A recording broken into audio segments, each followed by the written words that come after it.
Hello friends, आज हम नई वीडियो ले आए हैं। आज हम करेंगे theory of unbalance growth. Theory of unbalance growth इसको प्रोपाउंड किया था एल्बर्ट हिर्शमैन ने, और इसके अदर सपोर्टर भी थे जिसका नाम है H.W. Singer, C.B. Kindleberger, W.W. Rostow and Paul Streeten. Theory of unbalance growth क्या बोलती है? इस थ्योरी के अकॉर्डिंग जो इन्वेस्टमेंट है वो हर सेक्टर में एक ही टाइम पे नहीं होती। इसमें हम देखते हैं कि हम एक सेक्टर में इन्वेस्टमेंट कर देते हैं जिससे ऑटोमेटिकली दूसरे सेक्टर हैं जो वो ग्रो कर जाते हैं, यानी उनमें ग्रोथ हो जाती है। वही होती है थ्योरी ऑफ अनबैलेंस ग्रोथ। मैंने आपको इसका क्रक्स बता दिया है। अब देखो, according to this theory we should not invest all sector at same time. This is development strategy for underdeveloped country because underdeveloped country suffer from lack of resources। क्योंकि जो underdeveloped country हैं वो underdeveloped क्यों हैं? वो इसीलिए हैं क्योंकि उनके पास resources की कमी है, पर्याप्त resources नहीं है उनके पास। This country don't have enough resources। इसीलिए वो क्या है कि वो पॉसिबल नहीं है कि वो सभी सेक्टर में एक साथ इन्वेस्ट कर सकें, इसलिए वो एक सेक्टर में ग्रोथ इन्वेस्ट करते हैं जिससे जो अदर सेक्टर हैं वो ऑटोमेटिकली इंक्रीज हो जाते हैं। ये जो थ्योरी है अनबैलेंस ग्रोथ की, इसमें दो टाइप की सीरीज़ बताई गई है। एक होती है कन्वर्जेंट, एक होती है डाइवर्जेंट। जो कन्वर्जेंट सीरीज़ है ये बोलती है कि जो सोर्स है इन्वेस्टमेंट का वो आता है प्राइवेट सेक्टर से, और जो डाइवर्जेंट सीरीज़ है ये बोलती है कि जो सोर्स है इन्वेस्टमेंट का वो आता है पब्लिक सेक्टर से, या हम बोल सकते हैं कि गवर्नमेंट से। जो ये थ्योरी है इसने क्लासिफाई किया है इन्वेस्टमेंट को टू टाइप में। एक होता है SOC जिसको बोलते हैं सोशल ओवरहेड कैपिटल, और एक होता है DPA जिसको बोलते हैं डायरेक्ट प्रोडक्टिव एक्टिविटी। जो सोशल ओवरहेड कैपिटल है इसमें जो एक्सपेंडिचर हम रोड पे करते हैं, ट्रांसपोर्ट पे करते हैं, पावर पे करते हैं या कम्युनिकेशन पे, जब हम इन सब पे खर्चा करते हैं वो होती है सोशल ओवरहेड कैपिटल। जो ये इन्वेस्टमेंट है इन सब पे जो इन्वेस्टमेंट की जाती है वो सारी गवर्नमेंट के द्वारा की जाती है। और जो डायरेक्ट प्रोडक्टिव एक्टिविटी है इसमें जो इन्वेस्टमेंट है, इन्वेस्टमेंट एग्रीकल्चर पे, ट्रेड पे, टूरिज़्म पे या शॉपिंग कॉम्प्लेक्स है हमारे, उनमें जो खर्चा किया जाता है, इन्वेस्टमेंट की जाती है, वो आती है DPA के अंडर। लेकिन जो SOC है यानी सोशल ओवरहेड कैपिटल है, इसमें जो इन्वेस्टमेंट होती है वो गवर्नमेंट के द्वारा होती है, लेकिन जो DPA होता है हमारा, इसमें जो इन्वेस्टमेंट है वो प्राइवेट सेक्टर के द्वारा होती है। एक एग्जाम्पल से करते हैं हम। जैसे हमारा एक है SOC और एक है DPA। जो SOC है इसमें क्या करता है, जो गवर्नमेंट है वो इलेक्ट्रिसिटी को कम रेट पे देती है। इलेक्ट्रिसिटी को कम रेट पे देने के बाद जो हमारी कम रेट पे देते हैं, इलेक्ट्रिसिटी को कम रेट से देने के बाद जो हमारी स्मॉल स्केल इंडस्ट्री है उनमें ग्रोथ हो जाती है, क्योंकि इलेक्ट्रिसिटी हमें कम रेट पे मिल गई। कम रेट पे मिलने के कारण वह ऑटोमेटिकली जो मैन्युफैक्चरिंग सेक्टर है हमारा उनमें ग्रोथ हो जाती है। कैसे? जैसे सोशल ओवरहेड कैपिटल हमारा, जैसे हमने कोई भी काम स्टार्ट किया, इलेक्ट्रिसिटी कम रेट पे मिल गई हमें, वहाँ से जब हम इलेक्ट्रिसिटी से मान लो कोई हमने काम स्टार्ट किया, उस काम को स्टार्ट करने के लिए हमें ट्रांसपोर्ट की भी ज़रूरत होगी, पावर की भी ज़रूरत होगी, हर एक चीज़ की ज़रूरत होगी। तो जब उस छोटे से इलेक्ट्रिसिटी के कम रेट करने से जब हमारी ऑटोमेटिकली ग्रोथ होगी DPA में, छोटा काम स्टार्ट किया लेकिन उसका बेनिफिट कहाँ हुआ? इंडस्ट्री में।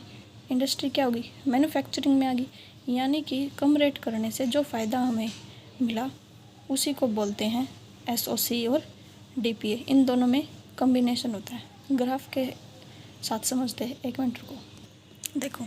ये जो OY एक्सिस है इसको बोलेंगे हम इन्वेस्टमेंट इन DPA, और जो ये X एक्सिस है इसको बोलेंगे हम इन्वेस्टमेंट इन SOC।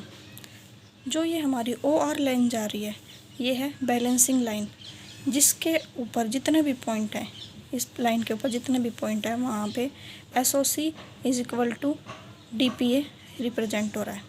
और जो ये हमारे कर्व दिखा रहे हैं इनको बोलते हैं हम आइसोप्रोडक्टिव कर्व। तो सपोज करो, मानो हमारा जो आर पॉइंट है, वहाँ से गवर्नमेंट ने, ये एक अंडर डेवलप्ड कंट्री की बात चल रही है, जो पॉइंट आर है, आर पॉइंट पे गवर्नमेंट ने इन्वेस्टमेंट किया। ये जो आर पॉइंट है, यहाँ पे गवर्नमेंट ने इन्वेस्टमेंट किया SOC, और जो अमाउंट है इन्वेस्टमेंट का वो हुआ हमारा RM। जैसे ही हमें RM इन्वेस्टमेंट की गवर्नमेंट ने, तो जो इन्वेस्टमेंट है हमारी, ये ऑटोमेटिकली, जो हमने RM इन्वेस्टमेंट की, इससे जो हमारी इन्वेस्टमेंट है वो ऑटोमेटिकली इंक्रीज होगी, और इन्वेस्टमेंट है जो वो DPA में होगी। ये हमारा DPA, और DPA में जो इन्वेस्टमेंट करी उसका अमाउंट क्या हो गया, उसका जो अमाउंट है वो इंक्रीज हो गया SOC से DPA में, और जो SOC से DPA में इंक्रीज़ हुआ, ये SOC था। जैसे ही हम गवर्नमेंट ने इन्वेस्टमेंट किया, इन्वेस्टमेंट करने से जो DPA है उसमें ऑटोमेटिकली इंक्रीज हो गया, और ये इन्वेस्टमेंट हमारी कितनी होगी DPA की RK, और ये RK इन्वेस्टमेंट हो गई। जो इन्वेस्टमेंट DPA में हुई है वो इंक्रीज होती जा रही है। कब तक?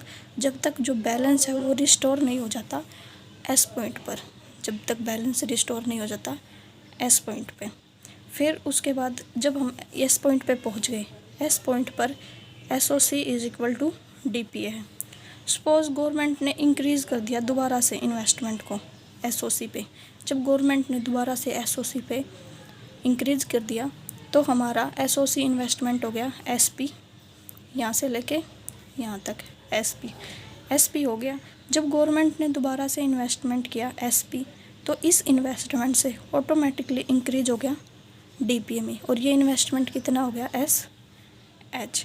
जब ये इन्वेस्टमेंट इंक्रीज हुआ तो DPA भी इंक्रीज हो गया। DPA कब तक इंक्रीज हुआ? DPA तब तक इंक्रीज हो गया जब तक जो इन्वेस्टमेंट है DPA में वो इंक्रीज होके बैलेंस होके रिस्टोर ना हो जाए पॉइंट M1 तक, पॉइंट M1।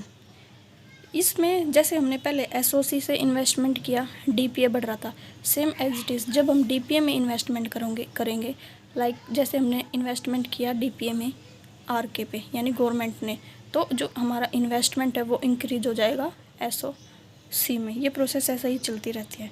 तो इस थ्योरी में जो गवर्नमेंट है वो चूज़ करती है DPO को रैदर देन SOC को। जो ये थ्योरी है इसमें एक मिस्ट इम्पोर्टेंट इफ़ेक्ट होता है, जो इफ़ेक्ट होता है लिंकेज इफ़ेक्ट। जो लिंकेज इफ़ेक्ट है ये दो टाइप का होता है, एक होता है बैकवर्ड और एक होता है forward linkage. I think graph आपको समझ में आया होगा। अगर आपको समझ में ना आए तो प्लीज़ वीडियो को एक बार दोबारा देखना, आपको वीडियो एकदम क्लियर हो जाएगी। अब देखो, जो इसमें दो इफ़ेक्ट यूज़ हुए लिंकेज के, एक फॉरवर्ड लिंकेज इफ़ेक्ट होता है, एक बैकवर्ड। जो बैकवर्ड लिंकेज इफ़ेक्ट होता है, जो इसमें इन्वेस्टमेंट है वो अर्लियर स्टेज पे होती है, लेकिन जो फॉरवर्ड लिंकेज इफ़ेक्ट होता है इसमें इन्वेस्टमेंट है जो वो लेटर स्टेज पे होती है। इसको कैसे करेंगे? जैसे हमारे पास था कोकोमास। अब कोकोमास के लिए जब हमने इन्वेस्टमेंट करी तो हमें कोकोमास से चॉकलेट बनानी है। जब हम कोकोमास से चॉकलेट बना रहे हैं, ये 1 स्टेज लेटर हो गया, यानी कोकोमास के बाद चॉकलेट बनेगी, तो ये होगी 1 स्टेज लेटर, तो इसको बोलेंगे हम फॉरवर्ड लिंकेज। और सेम ऐसे ही जैसे कोकोमास है, कोकोमास के लिए हमें कोको बटर चाहिए। कोकोमास के लिए अगर हमें कोको बटर चाहिए तो कोको बटर क्या होगा, ये क्या होगी, ये बैक स्टेज होगी, तो इसको हमें बोलेंगे backward linkage. I hope so आपको वीडियो अच्छी लगी होगी और समझ में आएगी कि थ्योरी ऑफ अनबैलेंस्ड ग्रोथ क्या होती है। तो प्लीज़ वीडियो अच्छी लगे तो लाइक कर देना और चैनल को सब्सक्राइब कर देना, और टेलीग्राम चैनल को भी ज्वाइन कर लेना, उसका लिंक मैं डिस्क्रिप्शन में डाल दूँगी। Thank you so much.